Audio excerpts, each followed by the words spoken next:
Il y a 3 ans, je présentais un support smartphone d'un nouveau genre avec une base aimantée. Shape Art, la marque française, arrivait à se démarquer en proposant un support simple et économique pour mettre son smartphone au guidon de sa moto. Alors l'intérêt d'un smartphone à moto, c'est surtout pour profiter des applications de navigation et pas pour lire ses messages. La vidéo est toujours en ligne sur YouTube, vous pouvez aller la visionner, mais pour vous résumer en quelques mots, j'avais apprécié le côté efficace du support, mais cette fixation par élastique avait tendance à pivoter autour du guidon, le limitant à un usage ponctuel.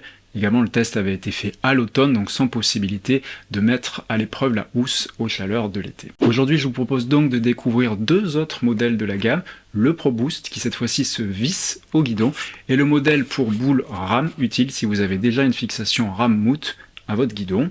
Ces 2 modèles m'ont été fournis par la marque. Le Pro Boost est le haut de la gamme actuelle. Par rapport au modèle classique, la fixation de l'aimant par un élastique a été remplacée par une base fixée solidement au guidon par 2 vis. Et pour s'adapter à tous les diamètres, 3 bagues en caoutchouc sont fournies avec. Il y a également le modèle Pro. Alors la différence entre le Pro Boost et le Pro tout court, c'est la présence d'un bras d'extension qui pivote à 360 degrés et qui permet donc de gérer la position sur 3 axes. Vous pouvez ainsi incliner chaque partie. Le modèle Pro sans le bras se limite donc à un aimant que vous allez fixer à votre guidon. Attention à bien serrer chaque axe afin que le système ne bouge plus. Lors de mon premier essai sur route, j'en avais fixé que 2 des 3 axes. Résultat, après quelques secousses sur la route, le bras commençait à tomber, à descendre à cause du poids du smartphone. C'était bien sûr une erreur de ma part, donc je vous mets en garde. Prenez bien attention à bien visser les axes une fois que vous avez mis le support à l'endroit de votre choix. Alors au niveau du pack, tout ce qu'il faut est livré avec. Côté guidon, vous avez donc les 3 anneaux en caoutchouc, la clé Allen, ainsi qu'un étui de transport. Il y a bien sûr une housse pour votre smartphone. Vous avez 3 tailles au choix, mais on va reparler de la housse dans quelques instants. Au niveau du tarif, 50 € pour le modèle Pro Boost, 40 € pour le modèle Pro, et le modèle classique avec un élastique est toujours disponible à 30 €, c'est-à-dire un prix stable depuis son lancement. Au niveau du support boule RAM, contrairement aux autres modèles qui sont complets, ici vous n'avez que la boule RAM, donc la boule avec l'aimant, et vous allez devoir compléter l'installation avec un bras d'extension et une boule à fixer au guidon. Et si vous achetez ce modèle, c'est que justement vous êtes déjà équipé, ou alors vous comptez vous équiper pour mutualiser ce système avec d'autres appareils comme une GoPro, un GPS autonome ou même des rétroviseurs. Le prix du pack du coup, puisque vous avez que le support et la housse, est de seulement 30 €. Maintenant, il faudra aussi investir à côté dans des fixations, et c'est ça l'intérêt, c'est que vous allez pouvoir choisir la fixation de votre choix. La fixation peut donc être laissée à demeure au guidon, c'est ce que je fais de mon côté depuis des années, et vous avez une multitude de fixations, c'est à vous de choisir. D'un côté, vous avez les produits officiels, mais vous avez également des produits compatibles. Par exemple, Insta360 propose à la vente un kit moto qui contient justement un système RAM non officiel. Pour le bras d'extension, là aussi, vous avez le choix entre la taille et la matière. Petit, moyen, grand, en plastique ou en acier. Les modèles sont nombreux avec des prix très variables, entre 10 et 30 € pour la fixation au guidon et entre 20 et 50 € pour le bras. Ça commence à faire un sacré budget, c'est pour ça qu'on trouve des modèles compatibles moins chers mais peut-être un peu moins robustes. Pour ceux qui veulent sécuriser le système, parce que la vis de serrage sur le côté est assez facile à visser et dévisser, donc à voler, vous pouvez mettre un système anti-vol, soit avec une clé, soit avec une sorte de clé en plastique. Dans tous les cas, il ne faut pas laisser votre bras d'extension sur la moto, vous laissez uniquement la boule. De toute façon, vous n'allez pas laisser votre smartphone dessus non plus. Alors parlons maintenant de la housse, c'est elle qui contient la base aimantée, donc vous allez glisser le smartphone à l'intérieur et vous allez pouvoir aimanter la housse au support. Donc il y a 3 tailles de housse, taille M, XL ou XXL en fonction de votre smartphone. En général, ça c'est la taille M, c'est pour les smartphones classiques, on va dire. Ce qui est intéressant, c'est que si vous vous rendez en magasin, sur la tranche de la boîte, vous avez un gabarit.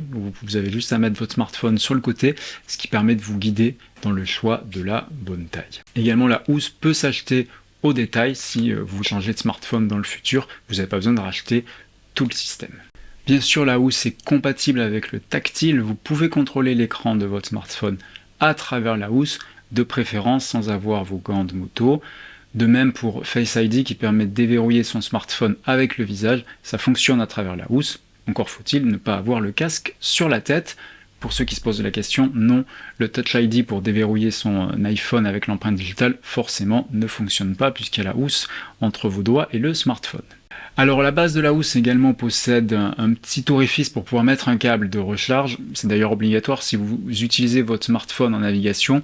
Sur batterie, vous aurez à peu près 2 heures d'autonomie, donc vous avez besoin de l'alimenter si vous voulez qu'il reste allumé pendant votre journée de balade à moto. Il y a également 2 types de housses qui cohabitent dans la gamme. Une housse avec le haut qui est transparent au niveau du capteur pour l'appareil photo, ce qui vous permet de prendre une photo quand le smartphone est à l'intérieur, et une housse plus classique sans.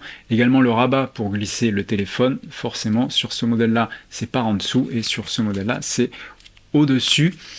Le modèle avec appareil photo, il est inclus dans le modèle Pro et Pro Boost. Le modèle classique, il est dans les autres modèles de la gamme. Vous pouvez donc également les acheter au détail. On est sur 13 € pour le modèle classique et 15 € pour le modèle avec appareil photo. Le prix est le même, quelle que soit la largeur de la housse que vous allez choisir. Et au niveau de la taille, justement, si vous prenez la taille de la housse qui correspond exactement à votre smartphone, vous ne pourrez mettre que le smartphone à l'intérieur sans une coque de protection. Ça peut être utile de prendre la taille au-dessus si vous voulez pouvoir glisser votre smartphone avec une coque de protection pour éviter de l'enlever à chaque fois. Donc à vous de voir si vous prenez pile poil la housse qui va bien ou si vous prenez le modèle au-dessus. Alors prendre une photo à travers une housse n'est pas forcément la meilleure idée pour avoir une photo de qualité. Ça peut dépanner si en urgence vous voulez prendre une photo avec le smartphone et qu'il est dans la housse Shep Art. Pourquoi pas? De mon côté, j'ai pas ce problème puisque j'utilise un ancien smartphone que je dédie à la navigation, et donc si je dois prendre des photos, ça sera avec mon smartphone principal qui lui est dans la poche de mon blouson. Alors vous allez vous poser comme question pourquoi j'utilise un ancien smartphone et pas un modèle plus récent qui vaut en général plus de 1000 €. Alors il y a plusieurs raisons. La première, c'est le vol. Certes, le smartphone, quand il est aimanté au guidon, c'est très solide, il n'y a aucune chance qu'il tombe accidentellement en roulant. Il y a d'ailleurs des tests qui ont été réalisés par la marque sur circuit et en soufflerie, mais justement, si quelqu'un voit que vous avez un smartphone au guidon, que vous êtes en ville, que vous êtes arrêté à un feu rouge, éventuellement la personne peut en profiter pour le dérober. La marque en est consciente, mais répond que marcher dans la rue avec son smartphone tenu à la main est tout aussi risqué. De même, un smartphone qui est toute la journée enfermé dans une housse, et en plus quand il est alimenté en permanence, ça va forcément l'abîmer sur la durée, que ce soit au niveau de l'écran ou de la batterie. Également, il y a un problème de vibration avec les capteurs photo, mais on va en reparler dans un instant.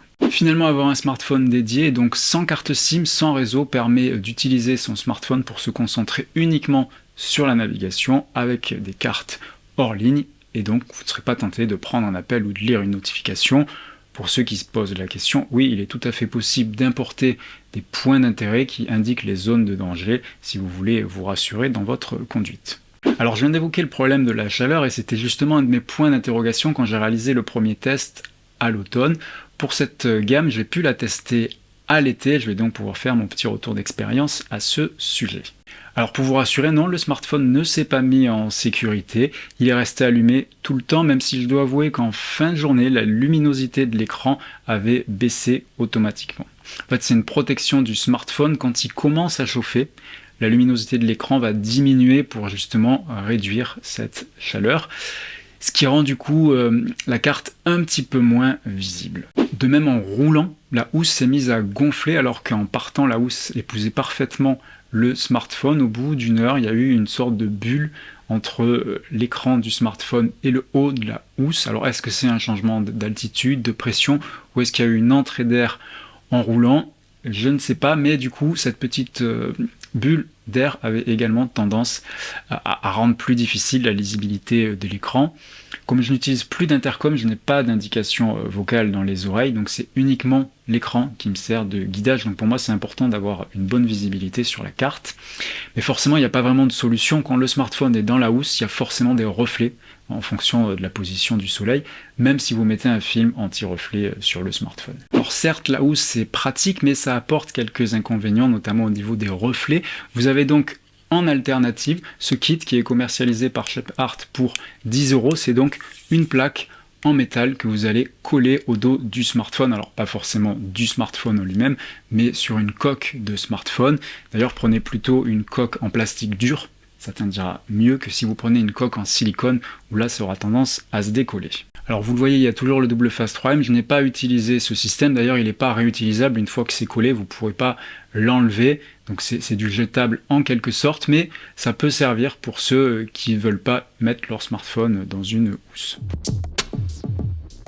Impossible de parler d'un smartphone au guidon de sa moto sans évoquer le problème des vibrations. Alors oui, une moto vibre, sauf si elle est électrique, et les vibrations vont se propager au guidon et donc à votre smartphone et au capteur photo du smartphone si celui-ci est positionné au guidon. Alors pour Shape Art, on l'a vu, le smartphone est dans une housse, il y a même une coussin d'air autour du smartphone, ça le protège des vibrations. La marque évoque donc qu'il n'y a pas besoin d'avoir un système anti-vibration comme certains concurrents le proposent. Le smartphone est protégé des vibrations grâce à ce système de housse. Bien sûr, si vous utilisez le disque aimanté, là vous n'avez pas de housse, donc vous serez également soumis au problème des vibrations. En conclusion, ça fait plaisir de voir que la marque a su développer sa gamme au fil des années. Les deux modèles que je vous ai présentés sont d'ailleurs garantis 10 ans, ce qui signifie que la marque est confiante dans les produits qu'elle commercialise. J'apprécie le fait d'avoir le choix entre un kit complet, uniquement la boule RAM, ou de pouvoir choisir sa housse au détail, notamment si vous changez de smartphone. La marque est également très transparente sur certains sujets sensibles que sont la chaleur, les reflets ou les vibrations, tout est bien indiqué sur leur site web. Alors oui, les tarifs sont en hausse, mais le modèle de base reste toujours proposé à 30 €. C'est pour moi une bonne alternative dans ce secteur très concurrentiel des supports smartphones pour moto, mais pour moi il manque un modèle dans la gamme, ça serait un modèle électrifié avec un système de recharge par induction qui serait livré directement avec un système de câble et on n'aurait plus qu'à le brancher en USB sur sa moto.